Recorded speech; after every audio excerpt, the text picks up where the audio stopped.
Health tips, मैं doctor Sandeep Gupta. आज हम बात करेंगे सीटी एंजियोग्राफी के बारे में। मेरे इस वीडियो को शुरू से आखिर तक जरूर देखिएगा क्योंकि ये बहुत इंपॉर्टेंट है। कई बायस्ड वीडियो बनते हैं कि सीटी एंजियोग्राफी बहुत बढ़िया है या स्टैंडर्ड एंजियोग्राफी बहुत बढ़िया है, तो मैंने दोनों के फ़ायदे और नुकसान मैंने इस वीडियो में बताए हैं और किस सिचुएशन में कौन सी एंजियोग्राफी ज़्यादा बेटर है वो भी इसके बारे में बताया है। वीडियो शुरू करने से पहले हम ये बात कर लें कॉरोनरी आर्टरीज क्या होती है। हार्ट हमारी पूरी बॉडी को ब्लड सप्लाई करता है एक मेजर वेसल के थ्रू, जिसको हम ओयोटा कहते हैं, जो आगे चल के ब्रांचेस होती चली जाती हैं। इसी से एक आर्टरी निकलती है जिसे हम कहते हैं कॉर्नरी आर्टरीज। ये दो मेन स्टेम होती हैं, लेफ्ट कॉर्नरी आर्टरी और राइट कॉर्नरी आर्टरी। इसमें आगे भी ब्रांचेस हो जाती हैं। तो राइट कॉर्नरी और लेफ्ट कॉर्नरी जो होती हैं वो हार्ट के मायोकार्डियम में सल्कस एक गड्ढे से होते हैं उसमें रहती हैं और ये हार्ट को ब्लड सप्लाई करती हैं। इनमें आपस में एनास्टोमोसिस यानी जुड़ाव और हिस्सों की अपेक्षा ज़रा कम होता है, इसलिए अगर इसमें ब्लॉकेज हो जाता है तो उस पार्ट की जिसको ये सप्लाई करती है उसकी सप्लाई ख़त्म हो जाती है या कम हो जाती है, तो उस हिस्से को आपके डैमेज होने लग जाता है। अगर कॉर्नरी आर्टरीज में 100% ब्लॉकेज होता है तो वो जिस पोर्शन को सप्लाई करती है तो वो पूरी तरह से डेड हो जाता है, जिसे हम कहते हैं मायोकार्डियल इन्फेक्शन। इसमें तुरंत एक्शन लेने की ज़रूरत होती है। और अगर पूरा ब्लॉकेज नहीं होता है तो जब हम एक्सरसाइज करते हैं या चलते हैं या कोई भी काम करते हैं तो ब्लड सप्लाई हार्ट को ज़्यादा चाहिए होती है, तो उस समय ये कंपैरेटिव ब्लड सप्लाई कम हो जाती है। इस चीज़ को हम एंजाइना कहते हैं। एंजाइना में भी दो तरीके के एंजाइना होते हैं। एक जो रीसेंट एंजाइना होता है उसमें हार्ट अटैक होने के चांसेस ज़्यादा होते हैं, और जो स्टेबल एंजाइना होता है यानी कि जो काफ़ी लंबे समय से चला आ रहा है उसमें हार्ट अटैक होने के चांसेस कंपैरेटिवली रीसेंट एंजाइना के मुकाबले में कम होते हैं।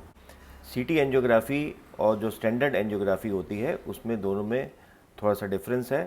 सीटी एंजियोग्राफी जो होती है वो कंपैरेटिवली नॉन इन्वेजिव है, मतलब उसमें हमारे शरीर में आर्टरी को पंक्चर नहीं करना पड़ता। इसमें हम एक डाई देते हैं जो हमारे ब्लड के थ्रू होते हुए कॉर्नरी आर्टरीज़ में चली जाती है। कॉर्नरी आर्टरीज़ मतलब वो वाली आर्टरीज़ जो हार्ट को ब्लड सप्लाई करती है जिसमें ब्लॉकेज से हार्ट अटैक होता है। तो उस डाई जो है उस कॉर्नरी आर्टरीज़ में चली जाती है और उसको हम इमेज को हम सीटी स्कैन से पिकअप कर लेते हैं। सीटी स्कैन जो होता है हमारे हार्ट के स्लाइसेस देता है छोटे छोटे, और उससे हम एक 3D इमेज बना लेते हैं जिसका इंटरप्रिटेशन हम थोड़े ही समय में कर लेते हैं। स्टैंडर्ड एंजियोग्राफी में क्या होता है, हमारे एक ब्लड वेसल के थ्रू हम एक पंक्चर करते हैं, उससे कैथेटर पास करते हैं और वो कैथेटर जो होता है वो कॉर्नरी आर्टरीज में चला जाता है जिसमें हम डाई डालते हैं और डाई से हम कॉर्नरी आर्टरीज को फ्लोरोस्कोपी में एक स्क्रीन पर देख सकते हैं और उसकी एनाटॉमी का पता कर सकते हैं और उसमें कहाँ कहाँ पर ऑब्स्ट्रक्शन है पता कर सकते हैं। इसके कंपैरिजन में सीटी एंजियोग्राफी में हम सीटी स्कैन से इस चीज़ को पता करते हैं। दोनों के अपने फ़ायदे और नुकसान हैं और दोनों ही अलग अलग सिचुएशंस में की जाती हैं। कई यूट्यूब वीडियोस में आपको मिल जाएगा कि सीटी एंजियोग्राफी बहुत ही बढ़िया है और स्टैंडर्ड एंजियोग्राफी में डॉक्टर्स कार्डियोलॉजिस्ट यानी करते हैं एंजियोग्राफी, और वो एंजियोग्राफी करने के बाद आपको कहते हैं कि इतना ब्लॉकेज है, आपको डरा देते हैं और उसमें स्टेंट डालने के लिए मजबूर कर देते हैं आपको कि स्टेंट डलना चाहिए। ये बातें कुछ हद तक सही हो भी सकती हैं, पर जो इसके इंडिकेशंस हैं वो बिल्कुल अलग अलग हैं। अगर आपको चेस्ट में पेन हो रहा है और डॉक्टर को लग नहीं रहा है कि ये हार्ट का पेन हो सकता है, ईसीजी में कोई दिक्कत नहीं है, इको में कोई दिक्कत नहीं है, उसको चलने में कोई ब्रेथलेसनेस नहीं हो रही है, चलने में कोई चेस्ट पेन नहीं हो रहा है, ऐसे केसेस में पेशेंट को डर बैठा हुआ है मन में कि मेरे को कहीं हार्ट की प्रॉब्लम तो नहीं है, तो ऐसे केसेस में हम सीटी एंजियोग्राफी प्रिस्क्राइब करते हैं क्योंकि हमें पेशेंट को सेटिस्फाई करना होता है कि आपको हार्ट की कोई प्रॉब्लम नहीं है। क्योंकि आजकल डॉक्टर्स तो इन्वेस्टिगेशन कराते ही हैं, पर पेशेंट भी इन्वेस्टिगेशन में ही यकीन ज़्यादा करते हैं बजाय कि डॉक्टर की क्लिनिकल सेंस पर। तो हम सीटी एंजियोग्राफी कराना ज़रूरी है। कई बार सर्जिकल प्रोसीजर्स करने होते हैं, मेजर सर्जिकल प्रोसीजर्स, उससे पहले हमें हार्ट का स्टेटस देखना होता है। अगर कोई यंग आदमी है तब तो कोई बात नहीं, अगर वो चल रहा है और अगर स्टेयर्स चढ़ रहा है तो इसका मतलब उसका हार्ट बिल्कुल ठीक है, तो उसमें कुछ भी करने की ज़रूरत नहीं होती, ईसीजी भी इवन करने की ज़रूरत नहीं है अगर आपको एक्सरसाइज करने पर कोई प्रॉब्लम नहीं हो रही है। पर अगर कोई एजेड आदमी है जो बहुत ज़्यादा हैवी एक्सरसाइज नहीं कर सकते या फिर उनको दिक्कत कुछ है पैरों में जिससे वो चल नहीं सकते बहुत ज़्यादा, तो ऐसे लोगों में कार्डियक असेसमेंट करना बहुत मुश्किल होता है। तो ऐसे लोगों में हमें मेजर सर्जरी करने से पहले सीटी एंजियोग्राफी करनी होती है। सीटी एंजियोग्राफी से हम पता कर लेते हैं कि कहीं पे ब्लॉकेज है या नहीं है। अगर ब्लॉकेज है तो फिर हम स्टैंडर्ड एंजियोग्राफी करते हैं जिससे हम स्टेंट डाल के उसको पहले सर्कुलेशन इम्प्रूव करते हैं हार्ट का, फिर उसके बाद सर्जरी की जाती है। ऐसे ही कुछ केसेस में अगर पेशेंट जो हैं बहुत डरते हैं एंजियोग्राफी से, कैथेटर के एंजियोग्राफी से, तो उसमें भी हम सीटी एंजियोग्राफी कर सकते हैं कि अगर पेशेंट तैयार ही नहीं है स्टैंडर्ड एंजियोग्राफी करने के लिए। अगर किसी को मेजर हार्ट अटैक है, ईसीजी में आ रहा है, इको में भी दिखाई दे रहा है कि हार्ट का फंक्शन ठीक नहीं है, तो ऐसे केसेस में अगर पेशेंट जल्दी आ जाता है तो हार्ट का सर्कुलेशन जितनी जल्दी से जल्दी हम ठीक कर सकते हैं उतना अगर हम कर देंगे तो हार्ट का मसल डैमेज नहीं होगा। तो ऐसे केसेस में हम स्टैंडर्ड एंजियोग्राफी ही करते हैं। अगर 4 घंटे के अंदर अंदर पेशेंट आ जाता है और एंजियोग्राफी करके अगर जो क्लॉट है उसको रिमूव कर देते हैं और स्टेंट डाल देते हैं, जिससे सर्कुलेशन ठीक हो जाता है और मायोकार्डियम यानी हार्ट की मसल्स डैमेज नहीं होती हैं।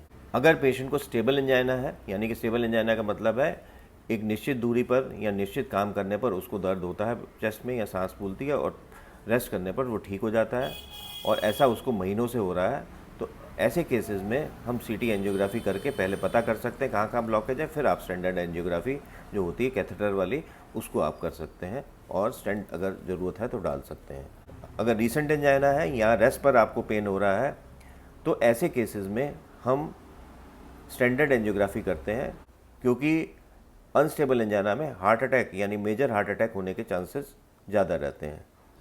तो यहाँ पर दो चीज़ें हैं, एंजाइना का मतलब ब्लॉकेज है पर 100% ब्लॉकेज नहीं है, और मायोकार्डियल इन्फेक्शन या heart attack, major heart attack का मतलब है ब्लॉकेज 100% हो गया, तो अगर हम उसको ब्लॉकेज को रिमूव नहीं करेंगे तो हार्ट की मसल्स का सर्कुलेशन इंप्रूव नहीं होगा और वो डेड हो जाएंगी। तो अगर अनस्टेबल एंजाइना है तो हम ऐसे केसेस में हम स्टैंडर्ड एंजियोग्राफी करके हम स्टेंट ही डालेंगे।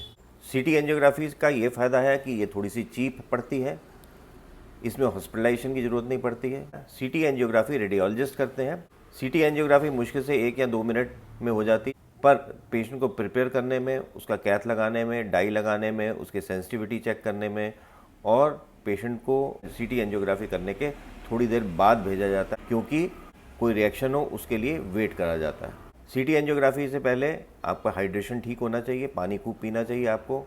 अगर पानी नहीं पिएंगे तो फिर किडनी में डैमेज होने का खतरा रहता है।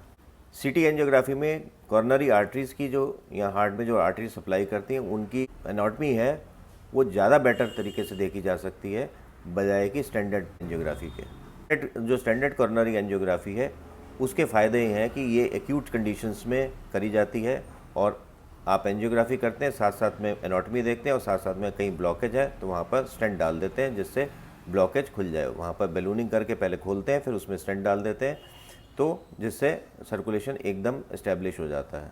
ये ज़्यादातर मायोकार्डियल इन्फेक्शन यानी हार्ट अटैक या फिर अनस्टेबल एंजाइना के पेशेंट्स में ज़्यादा रिकमेंडेड है। सीटी कॉर्नरी एंजियोग्राफी के कुछ लिमिटेशंस भी हैं। अगर हार्ट रेट आपका बहुत ज़्यादा है तो हम इस प्रोसीजर को नहीं कर सकते। हमें पहले हार्ट रेट 60 के आसपास लाना है, 60 पर मिनट के आसपास लाना है, तभी इसके रिजल्ट्स अच्छे आते हैं। अगर हार्ट रेट इरेगुलर है तो इस प्रोसीजर के रिजल्ट्स बहुत ज़्यादा अच्छे नहीं होते हैं। स्टैंडर्ड कॉर्नरी एंजियोग्राफी में ये दिक्कत है कि ये इन्वेजिव है और इसके लिए एडमिट होना पड़ता है, और डाई के रिएक्शन के चांसेस तो दोनों में होते ही होते हैं, बहुत ही कम होते हैं पर होते हैं। सीटी एंजियोग्राफी में क्योंकि एडमिट नहीं करना पड़ता तो इसका खर्चा आपको इंश्योरेंस कंपनी नहीं देती है, पर स्टैंडर्ड एंजियोग्राफी में आपको एडमिट करना पड़ता है लगभग 24 से 48 घंटे के लिए, तो इसका खर्चा आपको इंश्योरेंस कंपनी दे देती है अगर आप इंश्योर्ड हैं तो नटशेल में सीटी कॉर्नरी एंजियोग्राफी और स्टैंडर्ड कॉर्नरी एंजियोग्राफी दोनों ही कॉर्नरी आर्टरीज या हार्ट की जो आर्टरीज सप्लाई कर रही होती उनकी एनाटॉमी को बताती हैं और उसमें जो प्लैक्स के कारण ब्लॉकेजेस हैं उसके बारे में बताती हैं, ताकि हम उचित ट्रीटमेंट उसका कर सकें कि स्टेंट डालना कि बाईपास सर्जरी करनी है। अगर कंडीशन एक्यूट होती है या इमरजेंसी होती है जिसमें लगता है कि अगर हम स्टेंट डालने में अगर देर कर देंगे तो हार्ट का डैमेज हो सकता है, यानी कि हार्ट अटैक अगर हो मेजर या फिर अनस्टेबल एंजाइना हो, ऐसे केसेस में स्टैंडर्ड एंजियोग्राफी ही करनी चाहिए, जिससे हम स्टैंडर्ड एंजियोग्राफी करने के साथ साथ में स्टेंट भी डाल सकें। और अगर कोई क्रॉनिक कंडीशन है या इमरजेंसी नहीं है, जैसे स्टेबल एंजाइना है, या फिर हम सर्जरी करना चाहते हैं और उससे पहले रूल आउट करना चाहते हैं कि हार्ट की डिजीज़ कोई है कि नहीं, कॉर्नरी आर्टरी डिजीज़ है कि नहीं है, या हमें लगता है कि हार्ट की प्रॉब्लम होने के चांसेस यानी कॉर्नरी आर्टरी डिजीज़ होने के चांसेस कम है और हमें पेशेंट के दिमाग से निकालना है कि उसे कोई हार्ट की प्रॉब्लम है, या फिर ऐसे लोग हैं जिनके ऊपर बहुत सारी लोगों की ज़िंदगी डिपेंडेंट है, जैसे कि पायलट्स हैं या फिर रेलवे के ड्राइवर हैं, ऐसे केसेस में थोड़ा सा डाउट होने पर भी हमें सीटी कॉर्नरी एंजियोग्राफी कर लेनी चाहिए। आज बस इतना ही। आशा है आप समझ गए होंगे कि सीटी कॉर्नरी एंजियोग्राफी और स्टैंडर्ड कॉर्नरी एंजियोग्राफी में क्या डिफरेंस है और इनको किन किन कंडीशंस में करना चाहिए। मेरा वीडियो आपको कैसा लगा इसके बारे में ज़रूर लिखिएगा कमेंट सेक्शन में। मेरे वीडियो को शेयर, लाइक और सब्सक्राइब जरूर करें। नमस्कार।